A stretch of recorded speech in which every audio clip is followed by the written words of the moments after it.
실종 22일 만에 고속도로 한복판에서 발견된 한 여성. 그녀의 손목과 허리엔 굵은 쇠사슬이 감겨 있었고 어깨엔 불로 지진 낙인이 선명하게 새겨져 있었습니다. 그녀는 3주 전 흔적도 없이 사라졌던 두 아이의 엄마, 셰리 파핀이었습니다. 이 기적같은 생존국 뒤에 소름 돋는 잔혹한 진실이 숨겨져 있었어요. 안녕하세요. 토요미스테리 막내 진행자 디바메이입니다. 2016년 12월 2일 미국 캘리포니아주 레딩. 평화롭던 마을에 긴급한 신고 전화가 울려 퍼집니다. 제 아내가 사라진 것 같아요. 신고자의 이름은 키스 파핀이었습니다. 평소 오후 5시쯤 퇴근을 해서 집에 도착하면 사랑하는 아내 셰리와 두 아이들이 자기를 반겨주는 게 당연한 일상이었어요. 하지만 그날따라 집안은 너무나 고요했고 아무도 없었습니다. 이상한 예감에 아내에게 전화를 걸었지만 신호음만 울릴 뿐이었죠. 혹시나 하는 마음에 아이들의 유치원에도 연락을 해봤는데 키스는 심장이 쿵 내려앉았습니다. 아직 아이들이 유치원에 있다는 거예요.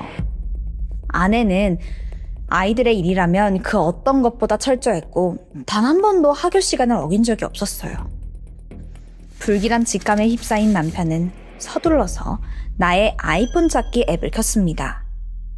화면에 뜬 아내의 위치는 집에서 그렇게 멀지 않은 한적한 산책로 주변이었어요. 곧장 그곳을 향해서 차를 몰았죠. 하지만 현장에 도착해서 소리를 높여서 셰리의 이름을 불러봐도 도무지 보이질 않는 거예요. 그때 키스의 시선이 풀숲 한 구석에 멈춰섰습니다. 바닥에 휴대폰 하나가 이어폰과 함께 덩그러니 떨어져 있더라고요. 이건 분명 아내 셰리의 물건이었어요. 그런데 더 소름 끼치는 건 그 휴대폰 주변으로 금발 머리카락이 툭툭 끊어진 채 흩어져 있는 거예요. 이 장면을 보면 뭔가 강력범죄에 휘말렸다는 생각이 들 수밖에 없잖아요. 키스는 떨리는 손으로 곧장 경찰에 전화를 걸었던 거죠. 경찰 또한 상황이 심상치 않다고 생각했습니다. 곧장 대대적인 조사가 시작됐죠. 수사팀이 가장 먼저 의심한 사람은 다름 아닌 남편 키스였습니다. 원래도 실종 사건에선 가장 가까운 가족이 첫 번째 용의선상에 오르는 법이잖아요. 경찰은 강도 높은 조사를 이어갔어요. 그에게 거짓말 탐지기까지 요구했고요. 아내가 사라지고 슬픔에 잠겨있던 키스는 억울함을 호소하면서 수사에 전적으로 협조했습니다. 그는 거짓말 탐지기를 완벽하게 통과했고 셰리가 사라진 시각에 회사에 있었다는 확실한 알리바이까지 입증돼요. 게다가 주변 이웃들과 친구들까지 두 사람은 아무 문제 없는 인고 부부였다라고 증언해주면서 키스는 마침내 용의선상에서 완전히 벗어날 수 있었습니다. 자, 그렇다면 셰리는 대체 어디로 사라진 걸까요? 현장에 남겨진 휴대폰과 머리카락, 이 외에는 어떤 단서도 나오지 않았고 사건은 미궁으로 빠지는 듯 했습니다. 그렇게 그녀가 사라진 지 3주 정도 지난 11월 24일 새벽, 예상치 못한 신고 전화 한 통이 걸려와요. 추수감사절을 앞둔 새벽 3시 50분쯤 캘리포니아 5번 고속도로에서 한 금발 여성이 쇠사슬에 묶인 채 배회하고 있다는 내용이었는데요. 곧장 출동한 경찰이 마주한 건 그토록 찾아 헤매던 실종자 셰리였습니다. 3주 만에 발견된 그녀의 상태는 너무나 참혹했어요. 손목과 허리에는 무거운 쇠사슬이 감겨 있었고 온몸은 멍과 상처투성이었어요. 코뼈는 부러진 상태였고 머리카락은 마구잡이로 잘려있기까지 했죠. 키 164cm에 체중은 겨우 39kg로 정말 뼈만 남은 앙상한 몰골이었습니다. 무엇보다도 충격적인 건 따로 있었는데 그녀의 오른쪽 어깨에 불로 지져진 낙인이 선명하게 남아있더라고요. 셰리는 즉시 병원으로 이송됐고 경찰은 범인의 단서를 찾기 위해 그녀의 몸과 옷에서 미세 DNA를 채취했습니다. 이 DNA 분석 결과를 기다리는 동안 수사팀은 그동안 무슨 일이 있었는지 조심스럽게 물었죠. 처음에 셰리는 극심한 트라우마로 제대로 말을 잇지 못했어요. 하지만 시간이 흐르면서 마음이 좀 진정된 듯 마침내 그날의 끔찍한 기억을 털어놓기 시작합니다. 그녀의 주장에 따르면 사건 당일 아이들을 유치원에 데려다 준 뒤에 평소처럼 조깅을 하러 나갔다고 합니다. 그런데 갑자기 그녀의 옆에 어두운 색 SUV 한 대가 멈춰섰어요. 이상한 낌새를 느낀 쉐리가 그 차를 바라보자 뒷좌석 창문이 내려가면서 모자를 쓴 여자가 다가오라고 손짓하더래요. 쉐리가 가까이 다가간 순간 여성이 리볼버 권총을 꺼냈고 차에 타라며 협박하기 시작했습니다. 겁에 질린 쉐리가 휴대폰을 떨어뜨렸고 그걸 주우려던 찰나 머리채가 잡힌 채 차 안으로 거칠게 끌려 들어갔어요. 이게 그녀가 기억하는 마지막 순간이었습니다. 다시 눈을 떴을 때 쉐리는 차 바닥에 눕혀져 있었어요. 차 안에는 2명의 여성이 있었는데 한 명은 운전을 하고 있었고 다른 한 명은 자신에게 총을 겨누고 있었죠. 두 사람은 스페인어로 대화를 나누고 있었는데요. 그래서 쉐리는 이들이 히스패닉계 여성들이라고 생각했습니다. 이렇게 납치가 된 쉐리는 정체를 알 수 없는 집으로 끌려갔어요. 창문이 나무 판자로 꽉 막힌 작은 방에 허리에는 쇠사슬이 묶여서 금속 기둥에 연결되어 갇혀 있어야 했죠. 그곳에서의 생활은 정말 말 그대로 지옥이었습니다. 매일같이 맞았고 제대로 밥을 먹지도 못해요. 주는 음식이라고는 고작 쌀과 또띠아, 아니면 검은 콩, 가끔은 사과? 이게 전부였어요. 방 밖에서는 온종일 시끄러운 멕시코 음악이나 스페인어 방송이 흘러나왔습니다. 그러던 어느 날 사건이 발생하는데요. 쉐리가 눈치를 살피다가 탈출을 시도한 거예요. 하지만 거기 위치도 제대로 모르잖아요. 결국 납치범들에게 다시 붙잡히게 되죠. 그리고 그 대가로 끔찍한 고문이 이어졌습니다. 납치범들은 쉐리를 테이블 위에 엎드리게 한 뒤에 그녀의 오른쪽 어깨에 달궈진 인두로 낙인을 찍었습니다. 쉐리는 극심한 고통 속에서도 오직 아이들을 생각하며 버텼다고 눈물로 호소했습니다. 그렇게 지옥 같은 시간이 흐르던 어느 날, 방 밖에서 그 두 여성이 스페인어로 격렬하게 다투는 소리가 들렸어요. 곧이어 탕! 하는 총소리가 울려 퍼졌고 잠시 후 납치범 중 한 명만 들어와서 쉐리의 머리에 자루를 씌운 채 다시 차에 태웠습니다. 그렇게 한참을 달리더니 마침내 차가 멈췄어요. 그러더니 납치범은 그녀를 밖으로 내던져 버렸습니다. 쉐리는 차가 떠나자마자 머리에 씌워져 있던 자루를 벗어 던지고 살기 위해 필사적으로 달리고 있었습니다. 그러던 중 눈에 띄어서 경찰에 신고를 받았던 거고요. 무려 22일 만에 기적적으로 돌아온 거예요. 온몸의 상처와 구체적인 진술까지 누가 봐도 그녀는 끔찍한 범죄의 피해자인 게 분명해 보였습니다. 하지만 쉐리의 이야기를 가만히 듣고 있던 경찰은 그녀의 태도에서 묘한 의구심을 품기 시작해요. 보통 납치 피해자들은 범인이 다시 나타날지도 모른다는 그 두려움 때문에 검거에 적극적으로 협조하거든요. 하지만 쉐리는 정말 이상할리만큼 조사에 소극적이었습니다. 이렇다 할 물증이 없는 이 상황에서 그녀의 증언이 아주 중요했어요. 근데 전부 기억이 안 난다. 그렇게 일관해버리더라고요. 물론 극심한 트라우마 때문에 일시적으로 기억을 잘 못할 수도 있어요. 그런데 사건이 발생하고 1년이 지나니까 갑자기 납치범들의 인상착의를 매우 구체적으로 기억해내기 시작합니다. 그렇게 사건이 벌어진 지 1년이 다 되어서야 범인들의 몽타주가 제작됐고 뒤늦게 공개 수배가 시작됐죠. 하지만 정작 쉐리는 여기서 또다시 범인은 꼭 잡지 않아도 괜찮다라는 반응을 보이더라고요. 여기에 더해서 결정적인 의문이 하나 더 있었습니다. 앞서 쉐리의 옷에서 DNA가 하나 발견됐다고 했죠. 근데 이게 검사 결과 신원을 알 수 없는 남성의 DNA더라고요. 하지만 쉐리는 줄곧 자신을 납치하고 감금한 범인이 히스패닉계 여성 2명이라고 주장했어요. 그럼 이 남자 DNA는 대체 어디서 나타난 걸까요? 의문이 꼬리에 꼬리를 물자 경찰은 피해자인 셰리라는 인물에 대해서 좀 더 조사하기 시작합니다. 그러자 지금까지 알려지지 않았던 그녀의 숨겨진 과거가 하나 둘 드러나기 시작했죠. 알고 보니 셰리는 주변 지인들 사이에서 관심을 받기 위해서 상습적으로 거짓말을 일삼는 인물, 약간 이렇게 유명했어요. 학창 시절에는 부모님에게 학대를 당했다면서 허위 신고를 해서 집에 복지사가 방문한 적도 있었었죠. 물론 그건 다 거짓말이었고요.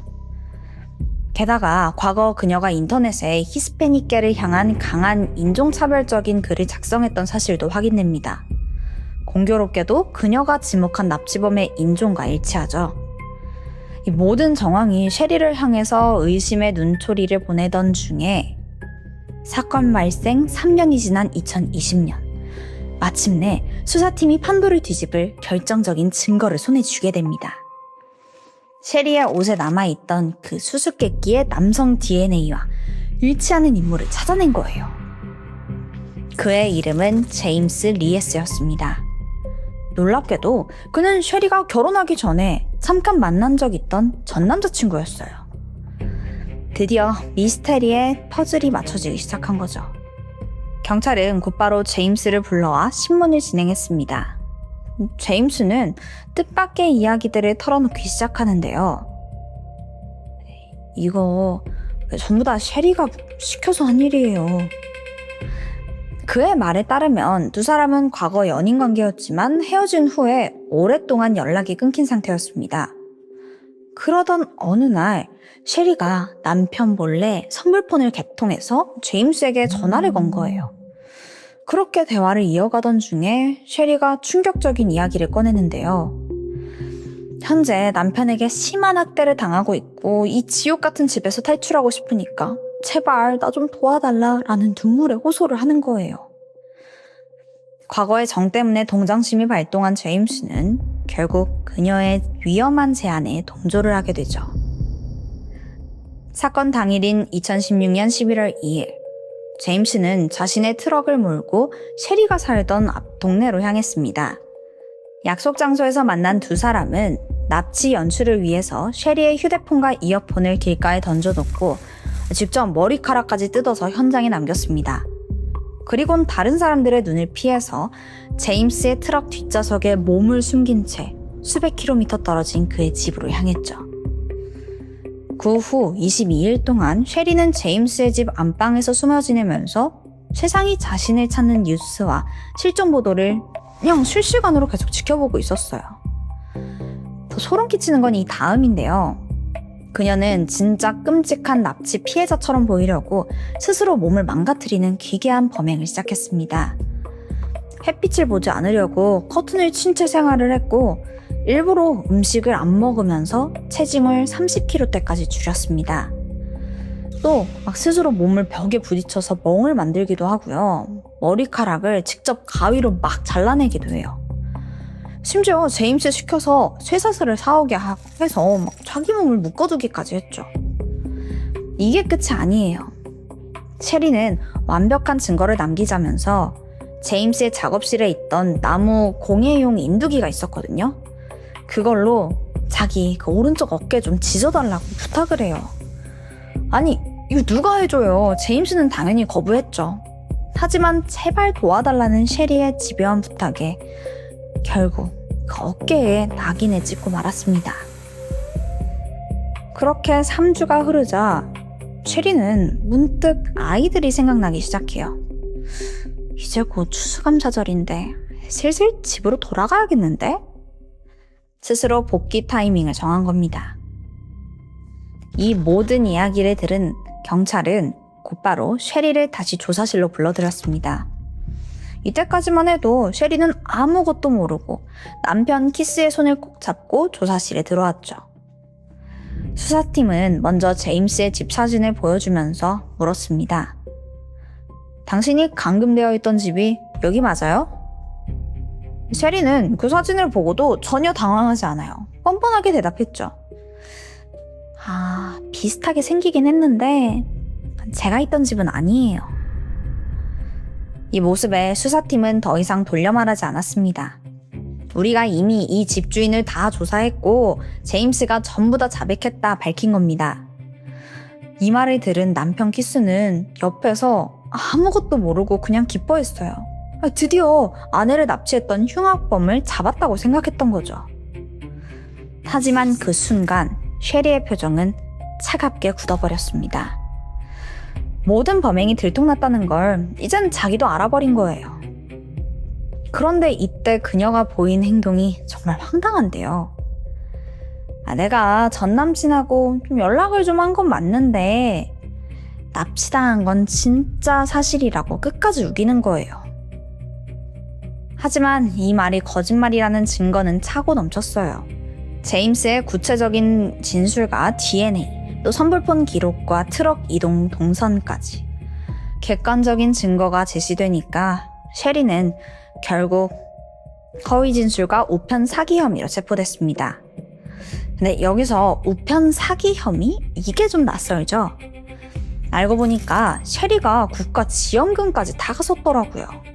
자기가 납치 피해자라면서 정부에 피해자 보상금을 신청했고 우편을 통해서 치료비와 상담비 명목으로 4천만 원에 달하는 지원금을 수급했던 겁니다. 자작극을 벌여놓고 국민의 세금까지 그냥 뻔뻔하게 다 가로챈 거죠. 코너에 물린 셰리는 검찰과 결국 형량 합의를 시도했고 2022년 4월 법정에서 자신의 모든 혐의를 인정했습니다. 이후에 같은 해 9월에 법원은 그녀에게 징역 18개월과 함께 그동안 타낸 지원금과 막대한 수사 비용을 모두 물어내라면서 약 4억 원에 달하는 배상금 지급 명령을 선고했습니다. 자, 이 모든 진실을 알게 된 남편 키스는 정말 얼마나 큰 충격을 받았겠어요. 정말 상상 이상이었죠. 3년이 넘는 시간 동안 아내를 전적으로 믿고 수천만 원의 모금 운동까지 벌였거든요. 그녀의 곁을 끝까지 지켰었죠. 키스는 깊은 배신감에 즉각 이혼 소송을 제기했고 자녀들의 양육권은 모두 그에게 넘어갔습니다. 한편 셰리는 감옥에서 복역을 한 뒤에 출소해서 현재는 보호관찰을 받고 있다고 해요. 근데요, 법원이 명령했던 그 막대한 배상금 있죠? 이건 여전히 갚지 못한 상태라고 알려졌습니다. 셰리의 삐뚤어진 관심병과 거짓말은 자신의 가정을 완벽하게 무너뜨렸습니다. 뿐만 아니라 수년간 막대한 공권력과 예산을 낭비하게 만들었죠. 존재하지도 않는 범인을 잡기 위해서 무고한 히스패닉계 여성들이 잠재적 용의자로 몰려서 고통받았고 정작 진짜 도움이 필요했던 수많은 실종 사건들은 대중의 관심에서 밀려나야 했습니다. 기적의 생환에서 최악의 사기극으로 추락한 셰리 파피니 사건. 이 사건은 지금도 미국 역사상 가장 기괴하고 충격적인 자작극으로 기록되어 있습니다. 제가 준비한 스토리는 여기까지입니다. 저는 다음 영상으로 찾아올게요. 지금까지 디바메이였습니다. 1998년 8월 31일. 이날은 별다를 것 없는 그냥 평범한 하루였어. 호주 로캠튼에 사는 제니 카와는 평소처럼 자신의 딸 나타샤 라이언을 학교에 데려다줬지. 학교에 도착하고 나타샤는 엄마 뺨에 키스를 한 후에 사랑한다고 말하고 차에서 내렸었고, 엄마는 딸이 학교에 들어가는 그 뒷모습을 보고 집으로 돌아갔다고 해. 근데 이게 딸의 마지막 모습일 거라곤 상상도 하지 못했어. 나타샤는 그날 실종되고 말았거든. 학교가 끝나고 한참이 지나도록 딸이 돌아오질 않는 거야. 처음에는 금방 오겠지 생각했어. 사실 나타샤가 종종 가출하곤 했었거든. 이게 그렇게 된 데는 이유가 있는데, 어렸을 때는 부모님 사랑 가득 받고 자랐다고 해. 특히 그녀의 아버지 로버트 라이언은 나타샤를 정말 많이 사랑했지. 딸이 다른 애들보다 막 빨리 걸음마 떼는 거 보고 그리스퍼라는 귀여운 애칭을 주기도 했었었고. 하지만 나타샤가 10살 때 제니와 로버트는 이혼을 하게 돼. 그리고 엄마랑 함께 나타샤는 그 새아버지랑 같이 살게 됐지. 물론 엄마랑 그 새아버지도 아이를 정말 사랑하고 아꼈어. 하지만 어린 나이에 부모님의 이혼은 너무나 큰 상처였던 거야. 그때부터 방황하기 시작했대. 중학생이 된 후에는 더 심해졌었고, 마약에 손을 대기도 하고 자살 시도를 하기까지 해. 이렇게 혼란스러운 나타샤에게 힘이 되어준 사람이 하나 나타나는데 그건 바로 남자친구 스콧 블랙.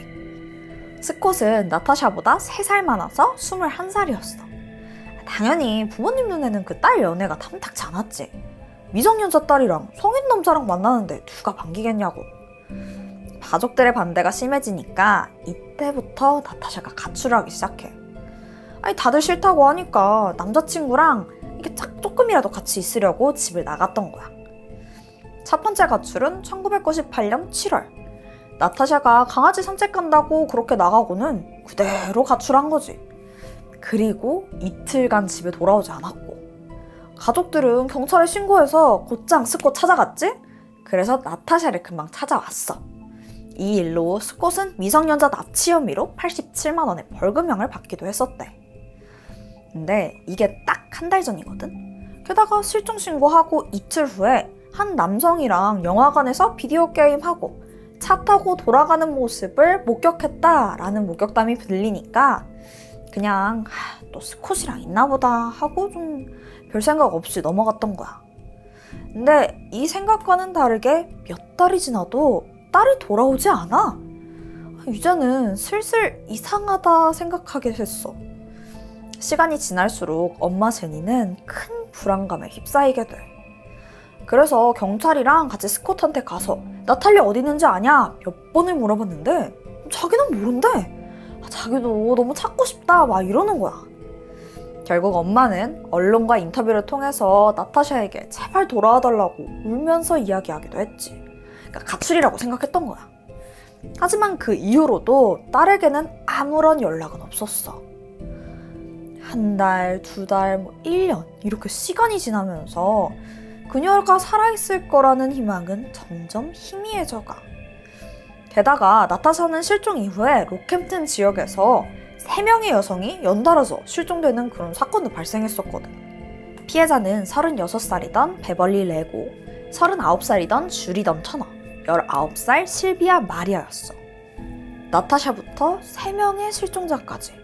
경찰은 이 짧은 기간 내 같은 지역에서 연달아 실종한 게 이건 절대 우연일 리 없다면서 이게 동일범의 소행일 거라고 생각했어. 그러니까 연쇄 납치범, 더 나아가서는 연쇄 살인범의 범행이라고 생각했던 거야. 상황이 이렇다 보니까 나타샤의 가족들도 희망을 잃어갈 수밖에 없었어. 이런 마음을 아는지 모르는지 시간은 속절없이 흐르게 돼. 그러던 1999년 4월 22일 로캠튼 지역의 한 초등학교에 다니던 9살 케일라 스카인 하츠는 학교가 끝나고 혼자 집으로 걸어가고 있었어. 케이라는 항상 똑같은 길로 등하교를 했었거든. 평소처럼 가고 있던 그때 누군가 케이라의 등 뒤에 접근한 거야. 아이의 뒤통수를 가격해서 기절시켰고 아이를 차에 태우더니 그대로 사라지게 돼. 안 그래도 실종 사건에 민감했던 경찰들은 빠르게 수색에 들어갔지. 수백 명의 자원봉사자들 그리고 경찰들이 샅샅이 찾아봤지만 어디에도 아이의 모습은 발견되지 않았어. 그래도 지역 주민들 모두 이 사건에 엄청 관심이 많았거든. 납치범에 대한 목격담이 계속 들어왔다고 해. 경찰은 그 진술들을 토대로 빠르게 용의자를 추리해 나갔지. 그러다가 딱 수상한 한 남자를 찾게 되는데 그 사람은 로캠튼 지역에 살던 레너드 프레이저. 알고 보니까 전에 그 강간 사건으로 실형을 받은 적도 있더라고. 당연히 경찰은 그가 범인이라고 추정했고 납치수단으로 추정되는 그의 차를 압수수색하게 되는데 와, 여기서 진짜 대박 증거 찾게 돼. 트렁크에서 혈흔이 발견된 거야. 이때부터 레너드를 강하게 압박했고 끈질긴 수사 끝에 결국 자신의 죄를 실토하면서 케이라 시신이 유기된 장소를 자백했지. 레너드는 케이라 사건으로 다시 한번 감옥에 갇히게 돼. 그런데 경찰은 그가 이 사건뿐만 아니라 나타샤랑 또 연달아 발생한 3명의 실종에도 연관이 있다고 생각했어. 처음에는 레너드도 자기는 진짜로 다른 실종 사건하고는 관련이 없다라고 부인을 했지. 그러면서 나타샤가 동네 어딘가에 숨어 살고 있는 게 분명하다 뭐 이런 엉뚱한 얘기를 하는 거야. 경찰은 그에게 자백받기는 글렀다 싶어서 다른 방법을 생각해내게 되는데 레너드랑 같이 복역 중이던 다른 수감자를 매수해서 그에게 자백을 이끌어내기로 해. 경찰은 당시 사기죄로 복역 중이던 앨런 퀸에게 만약 그 레너드의 자백을 이끌어내면 너 감형해주겠다 라고 약속하면서 녹음기를 쥐어줬지. 그때부터 앨런은 레너드랑 끊임없이 대화를 하면서 스스로 자기의 그 범행을 자랑하도록 자극하게 돼. 레너드는 당연히 이 사실 모르니까 결국에는 신나서 막 자랑을 하는데, 내가 걔들 어떻게 죽인 줄 알아? 베벌리랑 줄리, 그년들은 속옷으로 목 졸라 죽여버렸고, 실비야, 걔는 통나무로 패 죽인 거야. 그리고 또 누구더라? 나타샤? 걔는 영화관에서 처음 만났는데 이 멍청한 년이 집에다 태워다 준다니까. 차에 타는 거 있지? 그래서 때려 죽였어. 이 진짜 미친 거 아니야? 이 모든 내용은 전부 녹음됐고 레너드의 범행은 낱낱이 밝혀지게 돼. 빠져나갈 수 없는 이 증거에 레너드는 유죄를 인정할 수밖에 없었어. 자, 그럼 늦었지만 이제라도 시신은 찾아야 되잖아. 어떻게 처리했는지 물어봤더니 전부 연못에 던져서 유기했다고 하더라고. 그의 진술을 따라서 해당 연못에 대해서 대대적인 수색을 벌였어. 그리고 거기서 베벌리, 줄리, 실비아 이 셋의 시신은 발견했지만 나타샤의 시신만은 나오질 않는 거야. 결국 그녀의 사건은 시신 없는 살인 사건으로 기소되게 돼. 나타샤의 가족들은 그녀가 사라진 지 3년이 지난 2001년이 되어서야 나타샤의 장례식과 또 추도식을 치를 수 있었어. 연쇄살인마 레너드 프레이저가 체포되면서 깔끔하게 해결될 것만 같았던 나타샤 실종 사건은 2년이 지난 2003년 갑자기 큰 반전을 맞이하게 돼. 때는 2003년 4월 21일. 이날은 레너드의 재판이 있는 날이었어. 나타샤 사건을 포함한 총 5건의 살인사건에 대한 재판이었지. 그날 법정에는 유족들과 또 나타샤의 가족들도 다 참석했었었고, 한참 재판이 진행되는데 이때 경찰관이 나타샤 아빠 로버트를 조용히 불러내더래. 그리고는 믿을 수 없는 이야기를 전해주는 거야. 당신 딸 나타샤가 발견됐어요.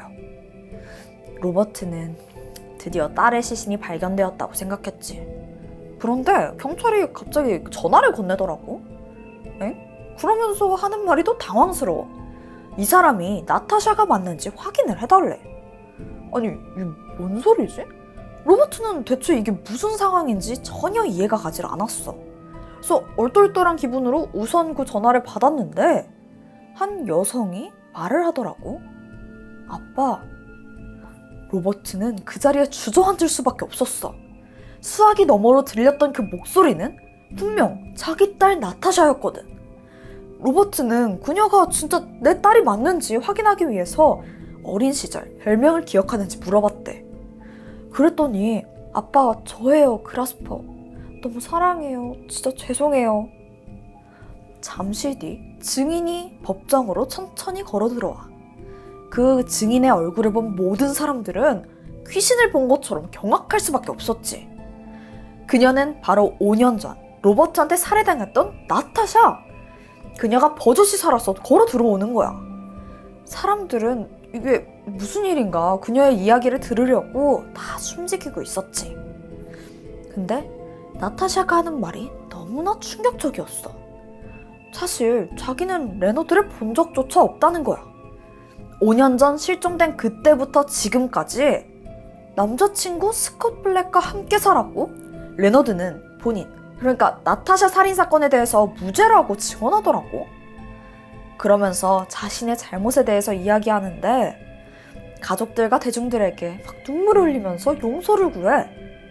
하지만 법정의 모든 사람들은 진짜 너무 혼란스러웠어.